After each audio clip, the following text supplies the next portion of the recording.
So if you have Monster Hunter mods installed in the game and every time, as of right now, recording this on March 11th, are trying to boot the game up and you keep getting this crash window pop up, I'm gonna show you guys how to fix that and get around it for now. What you're gonna do is go into Steam, you're gonna right click on Monster Hunter Wilds, go down to manage, you're gonna go to browse local files, and in this right here, normally the folders will be assigned in this way. The best way to go about this is to click on the date modified and have it set that the most recent things that were installed will be compiling up top. This is going to be the easiest way to remove mods in the future. If you're running into issues and you just want to reset the game and play it by default, this is how you do it. So for me, I'm going to remove the OptiScaler log that I have installed. I'm also going to remove the RE2 framework log, everything that pretty much says framework. The framework file itself right here, dinput 8, remove that. RE2 framework config. We're gonna also remove the OptiScaler INI, the REF UI, this version.dll, which is another mod I have installed somewhere else, the OptiScaler setup.bat. To scroll down a little bit more, and I'm also going to delete the RE framework folder right here, and I'm going to delete the underscore storage folder as well. Deleting all these should get your game back to default and not required to have to verify all of the files all over again. So now we're going to boot up Monster Hunter Wilds, and you'll see the game is booting up just fine. Now, why is this happening? And I tested this out on my end. It's actually because of the NVIDIA app. I noticed that recently, the other day, the game drivers had updated and it added Monster Hunter Wilds to the program list, but it was automatically optimizing the game, and the optimized settings right here, the recommended ones it keeps on trying to make, which I had to disable, kept putting it on low and enabling DLSS by default, which is conflicting with some of the mods that I personally have installed. So I made sure to remove this option, remove it from optimizing my game, and going forward I never had this issue and I was able to boot up just fine with my settings being saved. As a matter of fact, I even went as far as to leaving a comment on the RE Framework Nexus mods page, and I left a comment talking about my situation in particular and what is happening on my end in regards to the settings being reset. But I actually made an edit and it said it turns out the new NVIDIA app driver update was the culprit. I had to disable optimize because it kept changing all my graphic settings and putting DLSS as the default, conflicting with my mod configuration.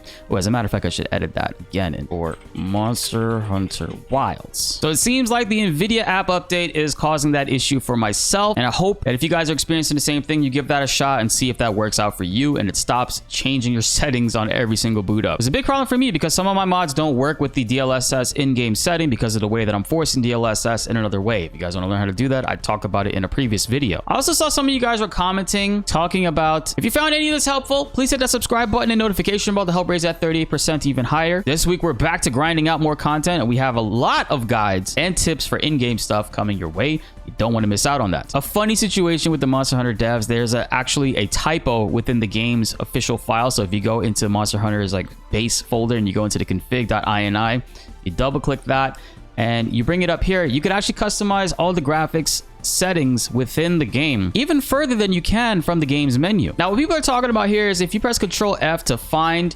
resolution, we can go down until we find the option where the devs unfortunately have a typo. It's here, but some people did some testing and this actually doesn't do anything because the way that this typo is set up, minimum streaming texture resolution instead of resolution, this actually still finds the correct node that it's supposed to, even though it does say resolution here properly and resolution isn't spelled here differently. A lot of people said that they found that when they changed this to properly say resolution instead of restulian, it's just placebo. There's plenty of people that have tested this out and said that it actually doesn't do anything. So I just wanted to answer that comment that I've been getting a lot in the last few videos. This actually doesn't do anything if you change it because the game is already hard-coded to work with this unfortunate typo. Now, there is a different setting you guys can actually make if you want. I don't recommend this personally. I feel like the volumetric fog in this game has been specifically embedded, or the game is designed specifically to have this look the way it does. That's why when you're in Monster Hunter Wilds' graphic configurations, you can only set it to low or high. You can't actually turn it off. But if you go over here and you take volumetric fog control and you put it to false and then you click file and save it, you'll actually fully disable it from the game. I personally don't recommend it because it's going to make your game go from looking like this to this, which just brutally changes the immersion when it comes to the way that this game is supposed to look. It also affects it quite a lot in daytime too. This is what it looks like in daytime with volumetric fog on, and this is what it looks like with it off. On, off, on off. It just changes the way the game looks dramatically. Now, if you ask me, I wish the devs gave us a slider to at least tweak it a little bit without fully taking it off. But that's also the reason why within the game's actual options menu, there's no option to fully turn it off because of this. For a lot of people, actually, this has been severely impacting their frames. And if you are on a lower end rig and you're struggling to meet over 30 frames, I highly recommend you guys check this out.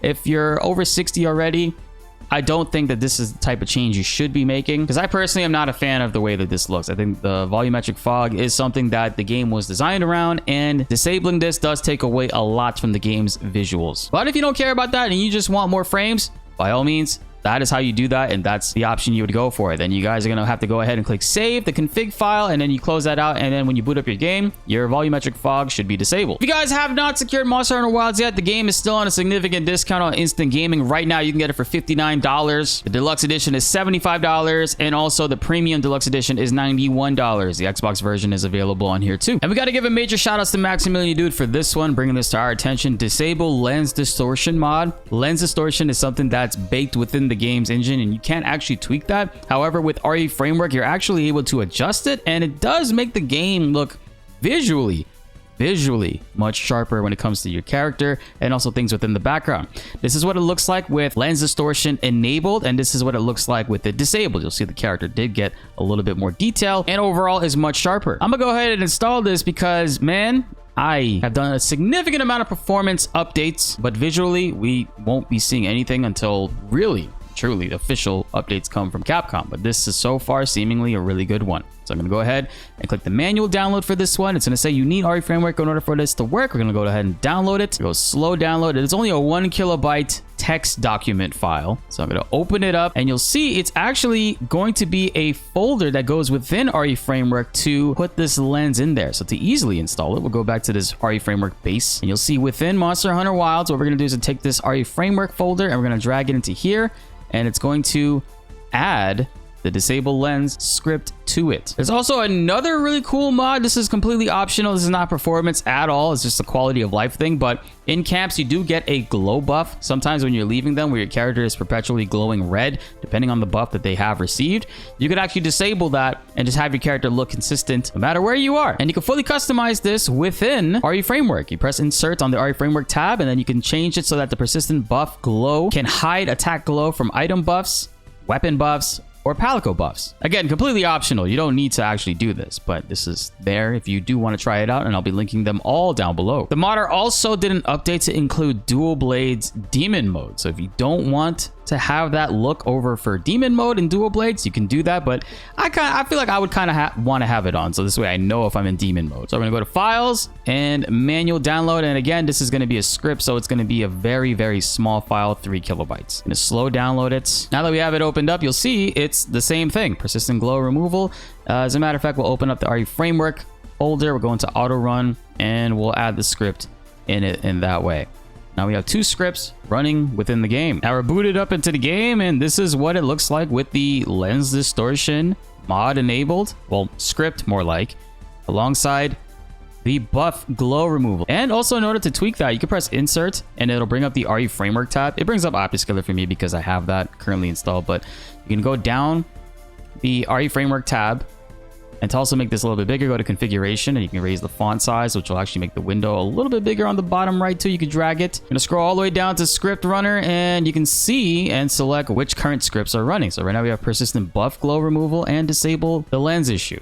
So script generated UI, you actually can go ahead and tweak certain things about the buff glow. Oh my God, Alma, that's a terrifying shot.